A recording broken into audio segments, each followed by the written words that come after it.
Добрый вечер еще раз. Это часть вторая из книги «Два года в правительстве, 13 лет в оппозиции». Абдукулиев, Москва, 2006 год. Издана, но, к сожалению, уничтожена вся полностью, но шукрия радана, как говорится, альхамдулиллях. Есть и электронный экземпляр, который какими-то судьбами оказался в интернет-пространствах, и читаем. И вчера в прежнем эфире мы остановились на фразе Ниязова, когда ему было сказано, что деньги, которые получены от России в казну Туркменистана в размере 200 миллионов долларов, что 50 миллионов долларов можно было вложить в банк Нью-Йорка, и от этой суммы, от процента от этой суммы обучать студентов в престижных вузах США, Европы и Японии. На что Ниязов рассердился и закричал: «Не вмешивайся в кадровые и финансовые вопросы, это не твое дело». Yani Türkmen sözü. Ama pullu mesela koşulma sana değişiklikler diýen ýaly pırat bolup durda işiň bolmasyn adam bilen baglanşykly.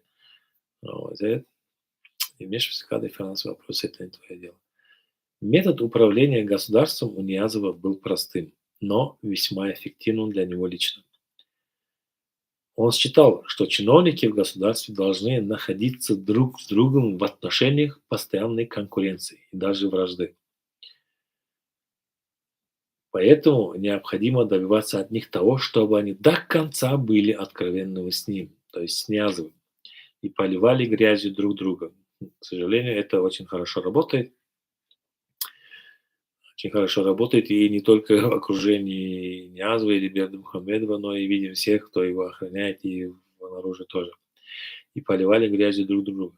Аудиенции с Ниязовым, длившиеся порой очень долго, бывали посвящены не обсуждению проблем, касающихся проблем государства, касающихся проблем работы, с налаживанием, а большей частью сплетням, кыйвот, о том, кто что думает, кто как настроен, какие у него отношения с людьми и даже дома.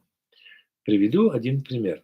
Ниязов знал, что у меня с Нурклычем Ниязклычевым, членом президентского совета в те времена, отвечавший в правительстве за торговлю и предпринимательство, сложились очень хорошие отношения. И однажды в разговоре со мной начал выражать недовольство поведением Нурклычева, называя нечистоплотным человеком и обвиняя его в связях с воровской мафией во главе с Нурой Аймурадовым.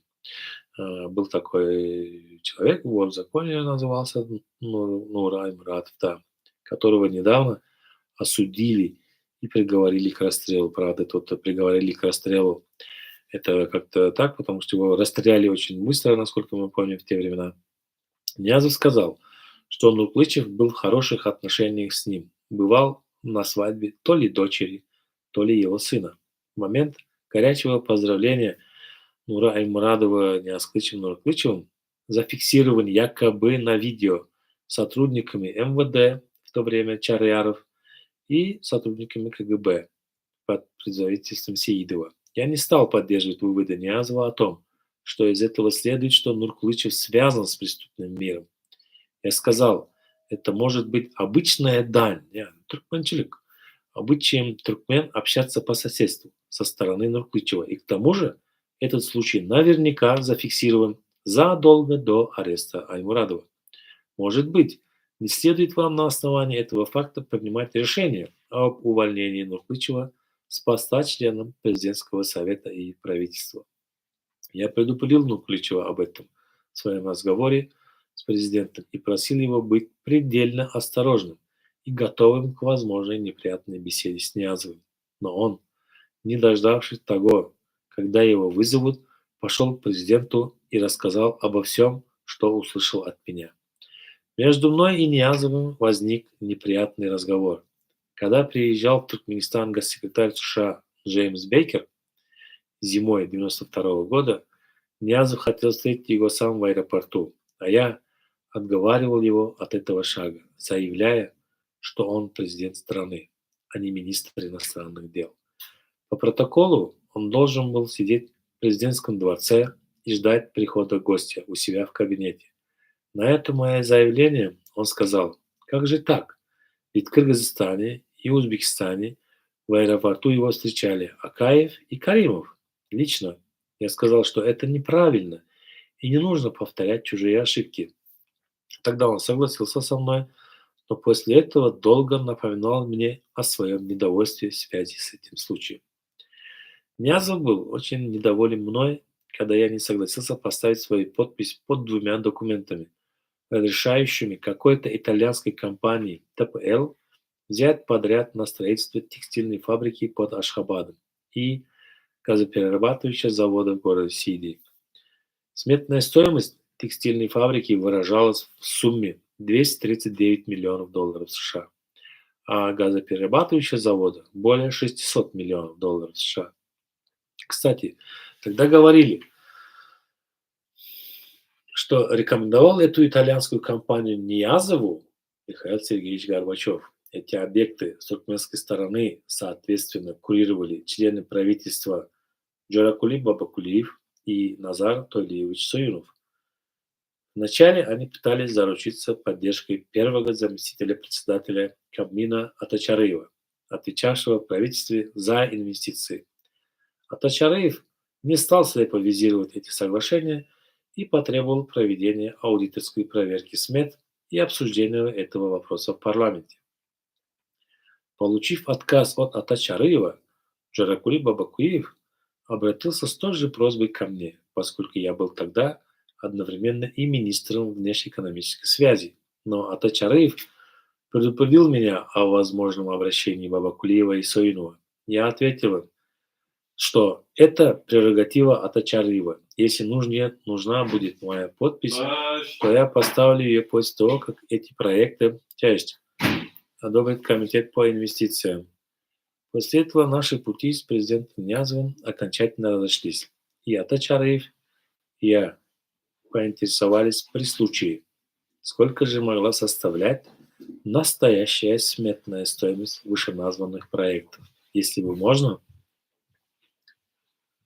было начинать их строительство. Два турецких специалиста, Доган и Кемаль Бей, с которыми я встречался в Анкаре, при содействии нашего почетного консула в Анкаре и Стамбуле Халила Угура, говорили, что текстильная фабрика при тех параметрах, которые указаны в сметной документации итальянцев, обошлась бы не более чем 50 миллионов долларов США, а газоперерабатывающий завод – 200 миллионов американских долларов. По этим объектам долго шла борьба в правительстве между мной и Атачареевым с одной стороны и Бабакулиевым и Суюновым с другой.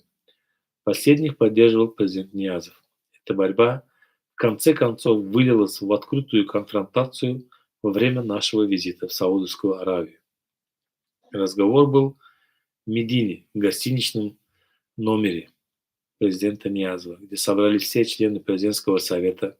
Не помню, кто первым начал разговор о двух итальянских проектах по строительству текстильной фабрики и газоперерабатывающего завода. Возможно, это был Атачареев или сам президент Ниязов. Дело дошло до открытого конфликта. Бабакулиев и Союнов говорили о необходимости немедленно начать их строительство, тогда как Атачареев требовал проведения аудиторской проверки СМЕТ, прежде чем приступить к строительству. Я выступил в поддержку Атачареева. Тут нервы президента не выдержали, и он грубо прервал меня, заявив, что я не разбираюсь в этих вопросах, и поэтому мне лучше помолчать. Я в ответ на этот выпад президента сказал, что пойду к себе в номер и оформлю вчерашнюю его беседу с королем Фахтом и ушел. Через 1,5 часа после этого за мной пришел начальник охраны президента Акмурат Реджепов и сообщил мне, что президент приглашает меня на обед. Когда я вошел в президентский номер, того спора уже не было, все успокоились и готовились к трапезе. Тут произошел еще более невероятный конфуз. Ниязов велел принять аперитив перед обедом, и помощник Ниязова, Жадан Александр Николаевич, тут же достал коньяк, разлил его по рюмкам присутствующих. Я сказал, что так нельзя. Это станет известно саудовскому руководству. Служащие гостиницы все происходящее видят, но больше никто не стал возражать. Я отказался пить, и этим вызвал еще больше гнев Ниязова. Когда мы возвращались из Мекки, никто из высокопоставленных людей не провожал нас. Пришел провожать только рядовой сотрудник протокольного отдела МИД Саудовской Аравии.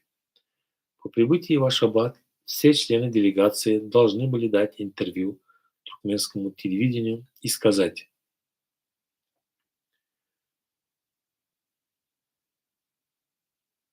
в адрес президента хвалебные и благодарственные слова. В связи с этой поездкой я отказался от каких-либо комментариев в этой связи. Когда корреспондент телевидения обратился ко мне, мои отношения с президентом после этого случая еще больше обострились. Я понял, что долго работать с Ниязовым не смогу, так как он не считался ни с чьим мнением и диктовал свою политику. Он ярко продемонстрировал приверженность диктаторству в то время, когда только-только начиналась моя карьера как министр иностранных дел. Это был еще период демократии в Туркменистане, и мы думали общими усилиями строить свое государство. Я обсуждал в МИДе со своим заместителем Амангелем Рахмановым и начальником протокольного отдела МИДа Сапаром Берданязовым структуру будущего нашего государства. И все мы высказывались за то, чтобы она была демократической и отвечала современным требованиям демократии. Обговорив основные моменты госстроительства, я попросил Рахманова и Берданязова в течение месяца подготовить проект документа с тем, чтобы согласовать с президентом и затем передать его на утверждение в парламент. По истечении месяца я принес этот документ президенту. Он бегло просмотрел его. Его привела в страшную ярость та часть документа, где говорилось о подотчетности всех ветвей власти, в том числе президента страны парламенту. В этом документе утверждалось верховенство закона над всеми людьми. Ниязов демонстративно порвал этот документ на части, выбросил его в урну, стоявшую под столом, и сказал: «Не вмешивался, чтобы я не вмешивался, занимался своими непосредственными делами и не вмешивался в другие вопросы». Я сказал ему, что этим мы занимались, поскольку он сам попросил нас об этом. Это были дни, когда СССР разваливался на глазах.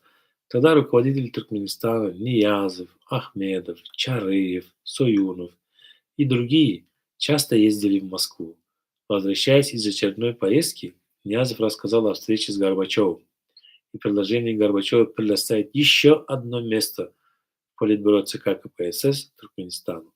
В этой связи Ниязов спросил мнение членов туркменского правительства о том, как они отнесутся, если он предложит на это место кандидатуру Хана Ахмедова. Хан Ахмедов, не дождавшись нашей реакции на это, сказал, что если очередь в Политбюро дошла до него, значит дела там совсем не важные, и скоро все развалится. Своей скромностью и правдивостью он развеселил всех нас. Несколько слов о моей работе в правительстве. С первых дней своей работы в правительстве я выступал за независимость нашего государства. Особенно острый вопрос о том, как жить дальше, встал после подписания соглашения в Беловежской пуще между руководителями трех славянских республик – Ельциным, Кравчуком и Шушкевичем о распуске СССР. Уже задолго до этого звучали из Москвы оскорбления в адрес других республик и особенно среднеазиатских, что все они являются дотационными, живут за счет России, что они как вши на теле России, сосущие ее кровь, на среднеазиатов сыпались и такого рода оскорбления, что они недоумки. Их называли тюбетейками, выражая этим высшую степень пренебрежения и презрения. После Беловежского решения я с Атачаровым предложили Ниязову выступить с инициативой созыва конференции глав государств Средней Азии в Ашхабаде и объявить на ней о создании Среднеазиатского содружества государств. Ниязов согласился с этой идеей, и вскоре в Ашхабаде состоялась такая встреча. Но на ней не смогли договориться о создании содружества. Еще была очень сильная привычка оглядываться на Москву. Хотя Москва относилась тогда ко всем нам с глубоким презрением, будто видела в нас главную причину того, почему ее не пускают в общеевропейский дом. России казалось тогда, что откажись она от Средней Азии, и тут же примут в состав Европы. Наш проект Содружества не прошел на Ашхабадской встрече потому, что против него резко выступили Назарбаев и Каримов. По словам Ниязова, они якобы заявили в личной беседе с ним, что не стоит дразнить Россию подобными декларациями. Лучше пока стараться находить с ней общий язык и постепенно отходить от нее. Затем состоялась Алматинская встреча глава ряд постсоветских независимых государств, на которой было создано СНГ, Содружество независимых государств. Я участвовал на 2 встречах глав государств СНГ, которые состоялись в 1992 году в Москве и Ташкенте. В памяти сохранились два неприятных момента из этих встреч. Один из них – это разговор нашего президента с тогдашним премьер-министром Украины Фокиным. Речь шла о поставках туркменского газа на Украину на новых условиях, так как обстоятельства изменились и цены должны были быть другими в соответствии с требованиями рынка. Фокин настаивал на том, чтобы Туркменистан продолжал поставлять свой газ на прежних условиях, иначе украинцы могут выдвинуть танки на нас. Свидетелями этого разговора, кроме меня, были Атачараев и еще один член нашего правительства, Отчесов Валерий Георгиевич. Мои с Атачараевым возражения грубо прервал Ниязов, сказав, чтобы мы, туркмены, с войлочными шапками, помолчали. А на попытку Отчерцова возразить, Фокин шикнул на Отчерцова и сказал, чтобы тот вовсе молчал. Второй момент был связан с президентом Таджикистана Набиевым. На конференции СНГ в Ташкенте президент Каримов самым грубым образом прервал выступление Набиева и приказал ему помолчать, словно Набиев был его подчиненным, а не главой независимого государства Таджикистан. Все участники были ошарашены поведением Каримова, но никто ничего ему не сказал. Спустя несколько месяцев после этого Набиев скончался. Очевидно, он тогда был смертельно болен, а этот случай ускорил его смерть. Обо всем этом я рассказываю, чтобы читатель имел представление об уровне культуры наших руководителей и их нравах. Когда разваливался СССР, все внимание Запада, особенно США, было устремлено к европейской части страны, к Прибалтике, России, Украины, Белоруссии, Молдове и отчасти Кавказу. А в Средней Азии и Казахстане от имени Запада действовала Турция. В начальный период самостоятельной жизни нашего государства на правительственное заседание часто выносился вопрос о том, как строить отношения с внешним миром, как вести внутреннюю политику. Я предлагал провести политическую и экономическую реформу по китайскому образцу и ориентироваться на Китай. Премьер-министр Хан Ахмедов резко отрицательно выступил против идеи развиваться по китайской модели. Я предлагал также развивать отношения с другими странами Востока, арабскими государствами, Индией, Афганистаном и в особенности с Ираном, поскольку Иран является не просто соседем, а имеет с нами протяженную границу. Председатель КГБ Дангатар Копеков в то время буквально заорал на меня за мои слова о важности установления дружеских добрососедских отношений с Ираном. Он сказал, что это источник мракобесия, откуда будет исходить исламская угроза против нас. Поэтому ни в коем случае нельзя сближаться с этим государством. На возражение Копекова я ответил, что крик не может быть аргументом в споре. А если говорить по существу вопроса, то очевидно, иранцы будут бояться нас не меньше, чем мы их, ибо они считают нас коммунистами, и мы можем представлять такую же угрозу их мусульманскому миру, какую они нашему светскому. А если обсуждать эту проблему серьезно, то следует сказать о стратегической важности Ирана для нас. Установив добрососедские отношения с этим государством, мы можем иметь дополнительный выход к Мировому океану и не замыкаться только на России. Иранский маршрут торговли газом, нефтью и другими товарами может быть в будущем более выгодным и перспективным для Туркменистана, чем российский маршрут. Мои доводы очевидно, были убедительными и заманчивыми. Поэтому Ниязов поддержал идею налаживания отношений с Ираном и просил меня отправиться туда в ближайшее время во главе правительственной делегации. Это было еще тогда, когда мы находились в составе СССР. Наша делегация пересекла советско-иранскую границу по Гауданской дороге Ашхабада в районе Баджиграна. Мы проехали по Ирану из Мешхеда до Тегерана и посетили северо-восточный район, где в основном проживают туркмены. Нас принимали везде очень хорошо. Официально с нами вел переговоры замминистра иностранных дел Ирана Ваизи. Он объяснял причину того, почему переговоры ведет он, а не министр иностранных дел Вилаяти. Тем, что Туркменистан не является еще независимым государством. Если Иран поднимет свой уровень переговоров с нами, то это может быть истолковано в Москве не так, как нам хотелось бы. Я ответил на это заявление иранца, что нас вполне устраивает его уровень, и для нас важно договориться об установлении добрососедских взаимовыгодных отношений с ними. Придет время, и отношения поднимутся на более высокий уровень. Возможно, не за горами то время, когда наш президент сможет посетить вашу страну с официальным визитом как глава независимого Туркменистана. И в самом деле, не так долго пришлось ждать, как главы наших государств обменялись визитами и договорились о сотрудничестве во многих областях жизни.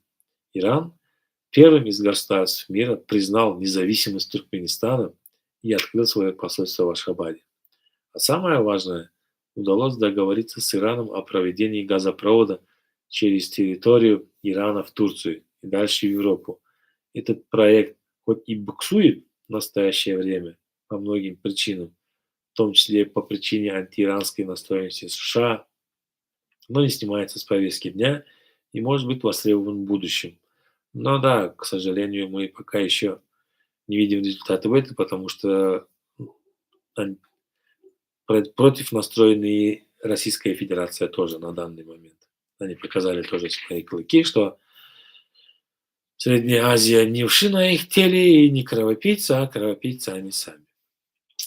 Одновременно с этим мы продолжали интенсивные контакты с Турцией, исходя из исторической, этнической, языковой близости этой страны к нам.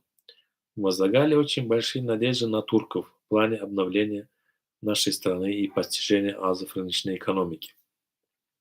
Из Туркменистана в Турцию направляли на учебу очень большое количество учащихся разных уровней и профилей, но это не дало нам ожидаемых результатов.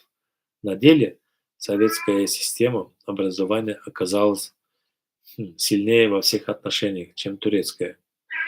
Но это личное мнение Абдукулеева, так что мы не будем здесь пререкаться к его мнению. Читаем дальше.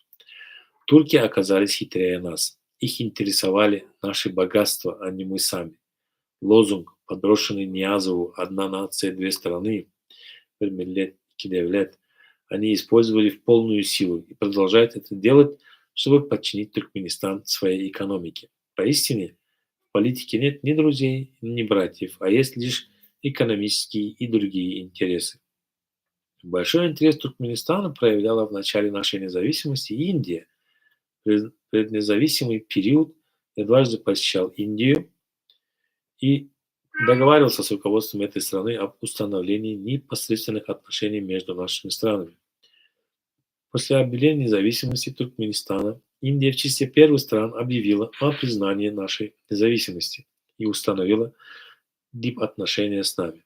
Вскоре после этого весной 1992 года состоялся официальный визит главы нашего государства Ниязова в Индию. В ходе этого визита наши страны договорились развивать свои отношения во всех областях, но, к сожалению, мало что из этих договоренностей было претворено в жизнь. Тем не менее, Индия является одной из перспективных стран для нас в смысле сотрудничества и экономической области. В начале 1992 года мною была выдвинута идея строительства газопровода через Афганистан, Пакистан с тем, чтобы организовать альтернативную доставку туркменского газа на мировые рынки. Я говорил о полезности этой идеи в двух аспектах. Россия будет более сговорчивой с нами в торговле газом, она вынуждена будет поднять цену на наш газ, чтобы мы не начинали строительство газопровода в южном направлении. Газопровод может принести мир Афганистану и может способствовать налаживанию афгано-пакистанских отношений. В тот период был еще жив президент Афганистана Наджибулла, и Афганистан находился в состоянии войны с Пакистаном. В качестве еще одного довода в пользу этой идеи я выдвинул вопрос о воссоединении с афганскими туркменами, о переселении тех туркменских семей из Афганистана в Туркменистан, которые хотят вернуться на свою историческую родину.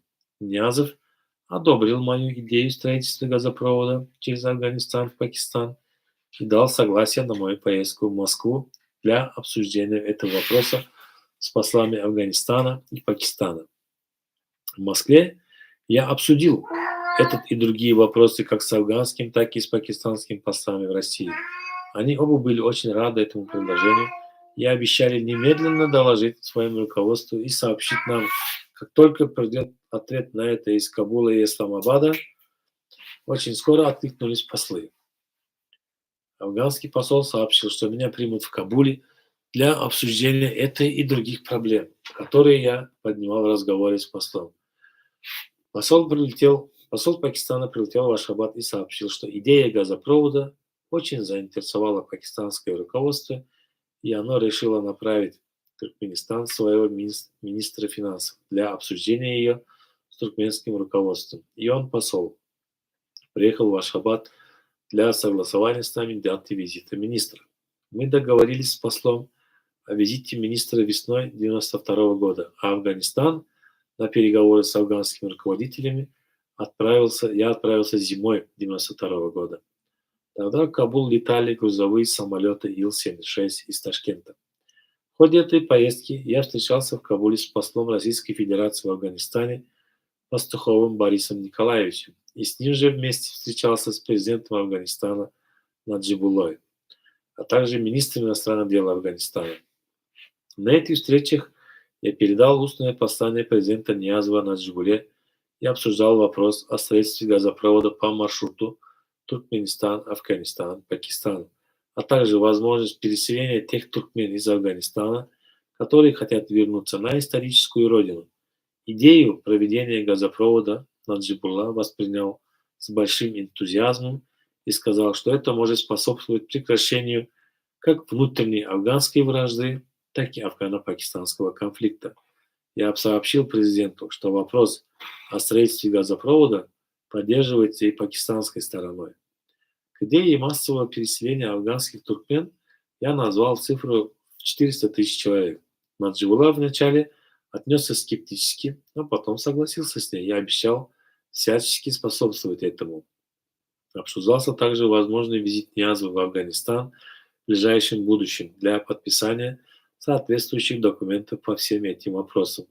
Впоследствии Ниязов отказался от своих обещаний поехать в Афганистан и вместо себя хотел послать председателя Меджлиса парламента Туркменистана Мурадова Сахатнепесовича. Но и тот не захотел ехать в Афганистан из-за нестабильности внутриполитической обстановки там и соображений безопасности. Приезд в Ашхабад министра финансов Пакистана. Весной 1992 года в Ашхабад приехал министр финансов Пакистана специально для обсуждения вопроса строительства газопровода по маршруту Туркменистан, Афганистан, Пакистан. Несмотря на то, что пакистанский министр был важной персоной, Ниязов не стал встречаться с ним и поручил вести переговоры председателю парламента Мурадову и мне. Мы говорили с ним о важной роли газопровода, которую он может сыграть в деле улучшения политической обстановки в регионе и роста благосостояния народов Туркменистана, Афганистана и Пакистана. Министр заявил, что в Пакистане думает точно так же и желает приступить к строительству газопровода как можно быстрее. От имени пакистанского правительства министр пригласил правительственную делегацию Туркменистана в Исламабад для продолжения разговоров о строительстве газопровода. И получается, что проект ТАПИ, Туркменистан, Афганистан, Пакистан, там Индию добавили, это не проект Гурбангулы Бердымухамедова, А это было еще запланировано в начале 90-х, во времена первых дней независимости. Так что нынешнее правительство ничего не придумало, только как методы мучить свой народ и все. Халил Угур.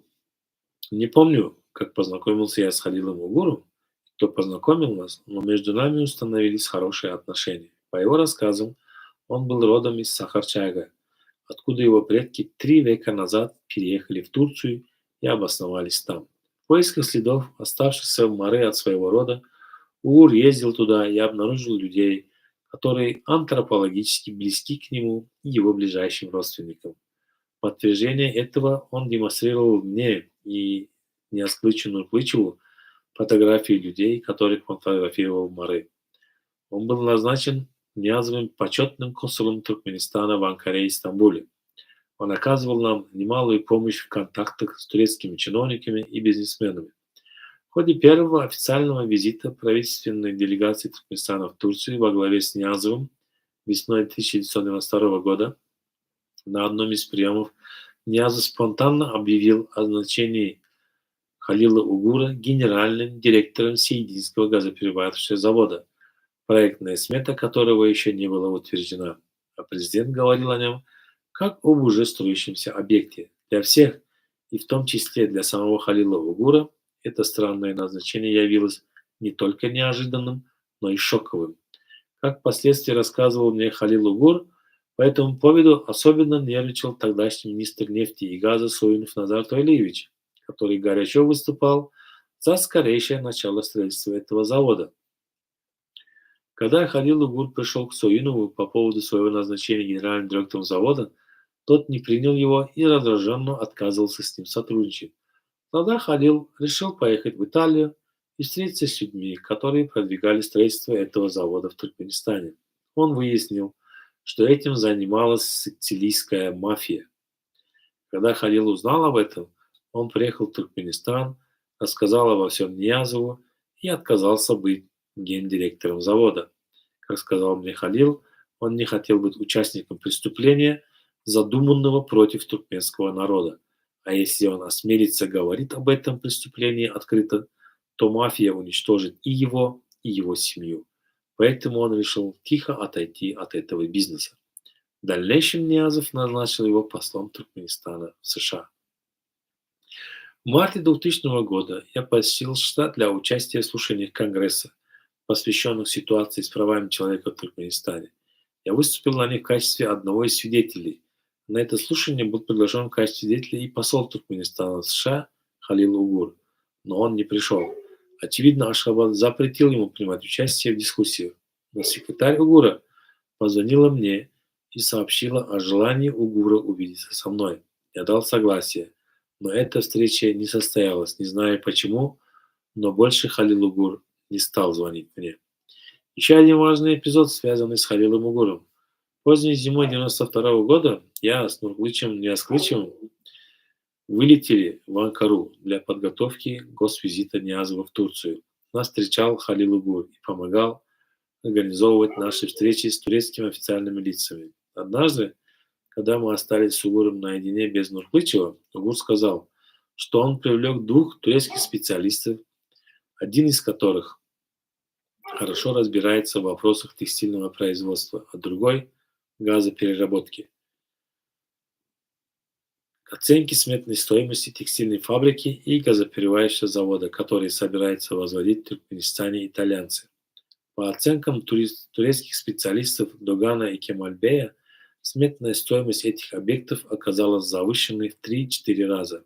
Угур попросил меня встретиться с ними и выслушать их мнение с тем, чтобы я мог доложить об их оценке президенту Ниязову. Угур считал, что Ниязов не причастен к этой афере. Если узнает правду об этих объектах, то он запретит их строительство. Я попросил Угура повторить то, что он рассказал мне в присутствии Нуркылычева. Он то же самое повторил в присутствии Нуркылычева. Просил довести услышанное до президента и добавил, что если можно будет отправить Догана и Кемаль-Бея в Туркменистан для встречи с Ниязовым, то он отправит их за свой счет, чтобы те сообщили свои соображения по этому вопросу лично Ниязову. После того, как мы расстались с Угуром, Нурклычев сказал мне, что лично он не пойдет к Князеву с этим вопросом и мне не советует этого делать. Я ответил ему, что понимаю его позицию, но мы обязаны об этом сообщить. Нурклычев заявил, что он ничего не слышал и не знает об этом. А если я хочу иметь неприятности, то могу докладывать Князеву все сам, что слышал от Угура.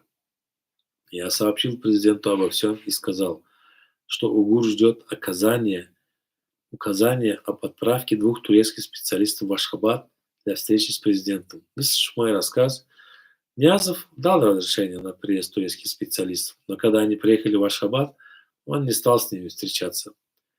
Поручил это вице-премьеру Атачараеву, министру нефти и газа Союнову и мне. Мы свели турков с итальянцами, которые в это время как раз находились в Ашхабаде. Союнов выступал на стороне итальянцев. Но ни на один вопрос турецких специалистов итальянцы не смогли дать вразумительного ответа. Ниязов обещал приехать на ужин, устроенный в честь гостей, но и на ужин тоже не приехал. Я отправил вместо себя председателя парламента Мурадова Сахата Непесовича. На второй день гости улетели в Анкару. Поездка в Саудовскую Аравию. Вслед за секретарем США, за госсекретарем США Джеймсом Бейкером в Туркменистан прилетел с рабочим визитом министр иностранных дел Саудовской Аравии Сауд Аль-Фейсал, который поддержал нашу независимость и заявил об обмене с нами в ближайшем будущем послами. Вскоре саудовцы через своего поверенного в делах Российской Федерации направили нам приглашение посетить Саудовскую Аравию последние 10 дней Рамадана. Это был апрель-май 1992 года. Большая туркменская делегация во главе с Ниязовым отправилась в Джидду в хадж. Саудовцы предупредили нас, что этот визит носит религиозный характер, поэтому в ходе него не следует поднимать мирские проблемы. Однако президент Ниязов дал указания нам, чтобы мы подготовили соответствующие документы для обращения к саудовскому руководству с просьбой предоставить нам льготный кредит в размере 10 миллиардов долларов. Я сказал президенту, что саудовцы просили вас во время этой поездки не обсуждать мирские вопросы, учитывая то, что не принято в дни Рамадана думать о земном. Если и обращаться за кредитом, то нужно просить не такую огромную сумму, которую вряд ли мы сможем даже освоить. Ведь кредит нужно просить под какое-то конкретное дело, его нужно обосновать, рассчитать, какие расходы требуются на какие цели, какую выгоду мы получим в результате освоения кредита и когда сможем вернуть его с процентами. Мои слова не понравились президенту, он вызвал к себе Атачараева и попросил его срочно подготовить соответствующую заявку на имя саудовского правительства о представлении нам льготного кредита на сумму 10 миллиардов долларов. Атачараев подготовил эту заявку на 1,5 страницах. Ниязов в беседе с королем Фахтом, несмотря на однократные предупреждения саудовцев, поднял вопрос о предоставлении кредита. Король Фахт не стал обсуждать этот вопрос и предложил заняться этим делом министрам иностранных дел 2 стран. И на этом тоже заканчиваю читание книги, страница 46. 2 года в правительстве и 13 лет в оппозиции. С этим заканчивается цикл о правительстве. И следующее видео будет уже начинаться начало моей оппозиционной деятельности. Абдулкулиев, 2 года в правительстве, 13 лет в оппозиции. И думаю, и уверен, что именно с этого момента деятельность оппозиционная будет очень нам интересна, и нам можно будет удобно и выгодно сопоставлять те факты, которые происходили именно в те времена, далекие 90-е, в начале 2000-х, то, что происходит сейчас, спустя 20 или 30 лет, и даже очень уверен, что тут есть имена, которые нам и по сей день известны. До встречи в следующем эфире читания книжки. Не болейте. Будьте здоровы. Правда всегда побеждает зло. А кто хочет бросаться к грязи, они всегда бросались, пусть бросаются.